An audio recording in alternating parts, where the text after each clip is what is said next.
안녕하세요. 크리스천 영상학교를 운영하는 신목사입니다. 오늘은 마음의 병은 어떻게 치유해야 하는가 라는 점을 한번 생각해 보겠어요.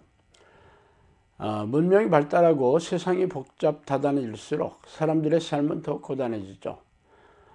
조선시대에는 책 10권만 읽었어도 지식인으로 치부되었지만 우리가 사는 현대시대에는 정규학교만 16년을 배워야 기본적인 수준이며 평생 공부해도 배워야 할 것이 넘쳐납니다.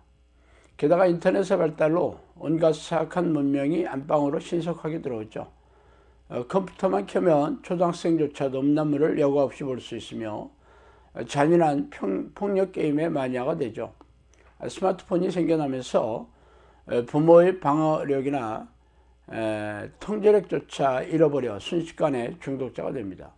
그래서 수많은 남녀노소가 음란의 쾌락에 빠지고 불륜의 주인공이 되어버렸으며 젊은 청년과 학생들이 현실과 가상을 구분하지 못하고 밤낮 없이 인터넷 게임에 빠진 채 살아갑니다. 또한 빚을 지는 것은 현대인의 덫이죠. 미성년자가 아니라면 누구나 신용카드를 발급받을 수 있죠. 신용카드는 빚을 지게 하는 원흉입니다.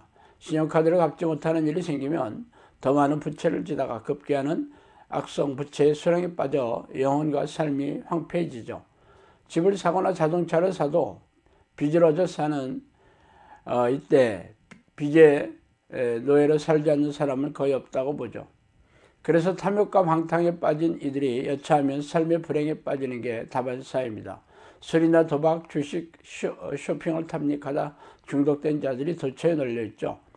회사원들과 학생들은 무한 경쟁에 시달리고 있으며 과도한 스트레스를 이기지 못해 살아가고 있죠. 게다가 우리 주변에는 악한 사람들이 또 얼마나 많은가요? 돈을 사랑하며 자기를 사랑하는 세상 사람들은 대부분 이기적이고 남의 불행을 이용하고 사악하고 잔인하죠. 이들은 악한 영의 조종을 받거나 영향을 받고 공격을 받아 포로가 된 사람이지만 사람들은 전혀 이 사실을 눈치채지 못하고 있어요. 그래서 우리네 주변에는 제정신을 가지고 사는 사람들이 이상할 정도예요. 그래서 수많은 사람들이 술을 마시지 않으면 잠을 이루지 못하며 정신적인 문제를 호소하고 갖가지 정신질환을 갖고 있습니다. 불면증은 기본이며 우울증, 조울증, 강박증, 혹은 공황장애, 자살충동, 아예 분열증을 정신분열증을 앓는 일도 허다하죠. 비록 특정한 정신질환에 이르지 않더라도 마음이 늘 건조하고 냉랭하며 우울하고 답답합니다. 때로는 죄책감이 시달리고 어떤 때는 갑자기 사악한 생각이 들어와 자신도 섬뜩하게 놀랄 정도예요. 그래서 우리 주변에는 이러한 문제를 해결하는 곳이 도처에 널려 있습니다. 정신병원에는 사람이 넘쳐나고 의과대학에서는 정신과 전문의의 인기가 치솟으며 마인드 컨트롤, 요가, 참선, 최면, 법 등의 이름도 못 들어본 외국어 번복의 치유법이 등장하고 또 치유센터가 곳곳에 생기고 있어요. 이러한 현상은 교회도 예외가 아닙니다. 갖가지 이름의 내적 치유를 한다는 교육기관이 우후죽순처럼 번지고 있으며 잠자고 일어나면 성경 이름을 딴 치유기관이 생겨나기도 하죠. 이들의 치유 능력은 어디서 공급될까요? 정신과 의사들은 정신병의 정확한 원인을 알지 못한 채 신경안정제나 수면제 등의 약물을 투여하여 강제적으로 수면을 취하게 하거나 정신이완시켜서 정신질환이 악화되는 것을 막으려고 했습니다. 그러나 정신질환의 원인을 제거하지 못하기에 호전과 악화를 반복하며 완치가 잘 안되고 있는 게 사실이죠. 갖가지 이름을 붙인 치료센터는 검증이 안 된 학문과 임상실험 혹은 개인적인 경험을 앞세워 치유와 회복을 홍보하고 있지만 과학적으로 혹은 객관적으로 이를 입증하지 못합니다. 더는 악한 영의 수가 아름답게 포장한 채 사람들을 속이고 유혹하는 것도 적지 않아요. 교회에서 시행한다는 수많은 이름의 힐링이나 내적 치유도 세상에서 빌려온 학문이나 인본적인 치유 방식을 성경 말씀으로 포장한 것이 적지 않아요.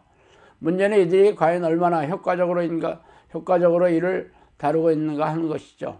더러는 그곳에서 치유를 받았다고 하지만 시간이 지나가면 예전의 상태로 돌아가는 것이 허다합니다. 또 반짝하는 효과조차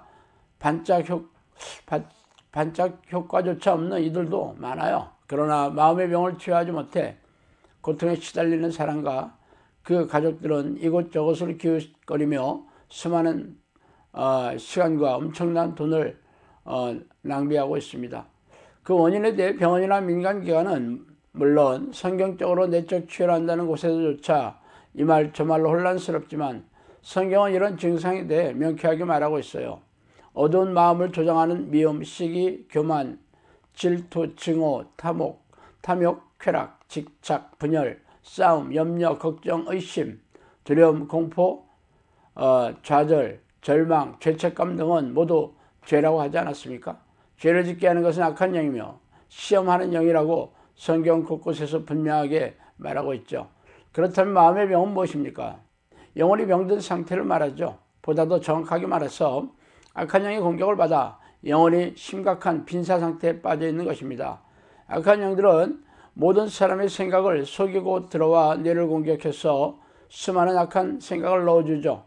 여기에 속아 넘어간 사람들은 화를 터뜨리고 싸움을 하며 음란물에 빠지고 교만하고 걱정하고 염려하고 불안해하며 두려워하고 절망하고 좌절에 빠지는 것입니다.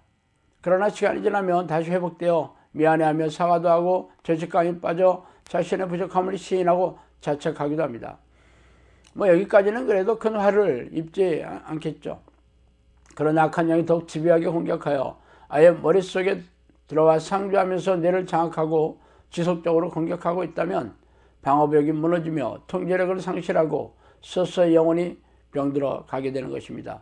영혼이 겉으로 드러나는 것이 바로 마음이죠. 그래서 성경은 마음과 영혼을 번갈아가면서 쓰거나 반복해서 사용하기도 합니다.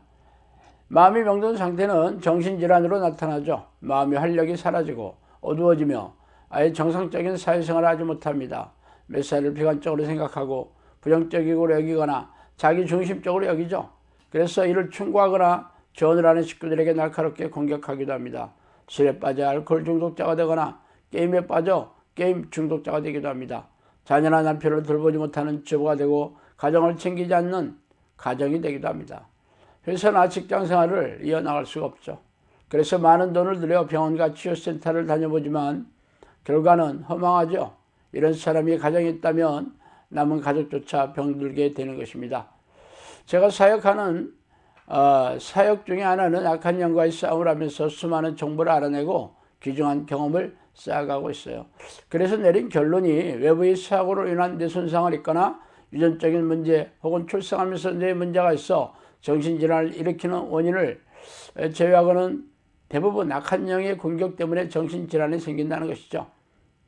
즉 마음의 병이 바로 악한 영 때문에 생긴다는 거예요. 물론 이러한 제 주장에 모든 정신과 의사들은 전면 부인을 하겠죠. 또한 세상적인 치유기관에서도 인정하지 않을 것입니다. 사실 교회 내에서도 행하는 내적 치유도 마음의 병의 원인을 악한 영의 공격이라고 진단하지 않는다면 성경적이 아니라는 게 제 주장이에요. 그것을 어떻게 입증하느냐고요? 저는 귀신들의 공격을 받은 수많은 사람들을 통해 귀신들이 뇌를 어떻게 공격하고 있는지 잘 알고 있어요. 물론 이러한 정보는 제가 직접 경험한 것이 아니라 제가 쫓아낸 귀신 들린 사람들의 입을 통해 전해드린 것이라 조금씩 차이는 있겠죠. 그러나 이러한 정신질환이나 마음의 병의 원인이 되는 귀신을 쫓아내면 그런 축출기도를 하면 다 치유된다는 사실을 입증하고 있습니다. 저희 어머니도 수십 년 동안 정신과 병원을 찾아다녔어요. 날마다 수면제를 복용하지 않으면 잠을 들지 못하셨으며 과다한 염려나 불안, 공포, 걱정 등으로 협심증까지 생겼어요. 그러나 제가 매일 출근하면서 2, 3분씩 기도한 이후에는 그런 증상이 거의 없어졌죠. 저에게 약성부채 해결을 요청한 어떤 자매는 후에 어머니가 뇌경색을 일으켜 돌봐주어야 한다며 걱정이 태산이었는데 이 어머니는 이 자매의 기도 끝에 다시 정신이 회복되어 텔레비전에서 보여주는 스포츠 경기의 선수 이름까지 조목조목 되는 정도로까지 돌아왔다며 여간 기뻐야 하지 않더라고요. 또 다른 예로 중학생 시절부터 정신질환을 일으킨 딸의 문제를 들고 찾아온 아버지의 부탁으로 제가 기도를 하던 중에 성령께서는 이 문제가 악령의 공격이라고 말씀해 주셨어요. 저에게 도움을 요청한 또 다른 자매는 조울증으로 오랫동안 고통에 시달렸는데 제가 시킨 대로 성령이 내주하는 기도를 시작하자 악한 영의 존재를 드러내며 머리를 흔들어대고 헛구역질을 일으키고 기도를 집요하게 방해하기 시작했어요. 이러한 예는 제가 겪은 수많은 그러한 경험의 일부에 불과해요. 지금까지 제가 수백 명이 넘는 사람들에게서 귀신을 쫓아내면서 참 많은 정보를 알게 되었죠. 지금도 많은 이들이 영상학교를 찾아오고 있어 이들의 문제를 해결하기 위한 숙제가 산적하게 쌓여있는데도 말이에요. 그래서 저는 기도의 일꾼을 양성하기 위해 안간힘을 쓰고 있는 이유예요. 우리 주변에는 이렇게 병든 영혼들이 수도 없이 많아요. 성령께서 저에게 맡긴 사역 중에 하나가 병든 영혼을 치유하고 회복시키는 것이라고 말씀하셨어요. 그래서 악한 영의 공격을 소상히 알리하겠다는 마음에 이렇게 동영상으로 말씀드리는 거예요. 성령이 내주하시는 영적 습관을 들여 능력 있는 기도를 하게 되면 수많은 유형의 귀신들의 공격을 막아내고 이들을 즉각 쫓아낼 수가 있어요. 저번에도 어떤 자매에게 전화가 왔는데 자신과 두 자녀가 오랜 우울증으로 시달리다가 자살을 결심했다면서 펑펑 울면서 고백하기에 저도 코끝이 시큰해지면서 마음이 짠해서 참 진정시키느라 혼났어요. 그래서 하루빨리 이들의 공격을 만천하에 드러내고 어서 기도의 용사를 길러내어 악령의 포로로 잡혀있는 하나님의 자녀들을 구출해 내야겠다는 결심을 다지게 되었죠. 하여튼 이 마음의 병은 거의 대부분 귀신들로부터 온다는 것을 여러분이 잘 아시고 귀신을 쫓아내는 기도를 통해 이 문제를 다 해결 받으시기 바랍니다. 오늘은 여기까지 하겠습니다. 감사합니다.